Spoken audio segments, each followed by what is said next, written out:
Hello friends, எல்லோரும் நல்லா இருக்கீங்களா? என்னோடய ஒத்த செருப்பு அப்படிங்கிற வீடியோவை பார்த்துட்டு நிறைய பேர் கமெண்ட் பண்ணியிருந்தீங்க. உங்கள் எல்லாருக்கும் ரொம்ப தேங்க்ஸ். எல்லா ஆன்சர்ஸையும் கன்க்ளூட் பண்ணி என்னோடய பதிலையும் சேர்த்து நான் இப்போ இந்த வீடியோவில் சொல்கிறேன். கவனமாக கேளுங்க. அந்த ஒத்த செருப்போட கேள்விக்கு ஒரு சிலர் கர்மான்னு சொன்னாங்க, இன்னும் சிலர் விதின்னு சொன்னாங்க, இன்னும் பல பேர் சிங்கிளாக இருந்தால் மதிப்பு இல்லை அப்படின்னு சொன்னாங்க. இன்னும் சில டீப்பாக போய் சில பொருட்கள் இயல்பாகவே ஜோடியாக தான் இருக்கணும்னு வடிவமைக்கப்பட்டது, அதனால தான் பிஞ்சு போன ஒரு செருப்பை தூக்கி எறியும் பொழுது கூட இருந்த நல்ல செருப்பையும் தூக்கி எறிஞ்சிடுறோம் அப்படின்னு சொல்லியிருந்தாங்க. இப்போ என்னோட பதிலையும் சொல்கிறேன், கவனமாக கேட்டுக்கோங்க. செருப்பு மட்டும் இல்லைங்க, உதாரணத்துக்கு socks, specs, scissors, boots, binoculars இதெல்லாம் சிங்கிள் ஐட்டமாக இருந்தாலும் இதெல்லாம் பேராக தான் வடிவமைக்கப்பட்டிருக்கு.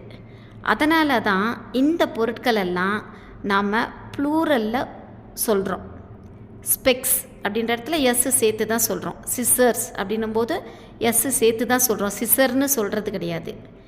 ஸோ பொருளோ அல்லது மனிதர்களோ எதுவானாலும் நான் கொடுக்குற மோட்டிவேஷன் என்னென்னா ரெண்டு விஷயந்தாங்க.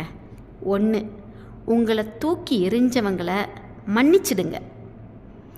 மன்னிப்பு புண்ணாக இருக்கிற உங்கள் மனசை ஆற்றும் மருந்தாகும். ரெண்டாவது, போனால் போகட்டும்னு விட்டுருங்க.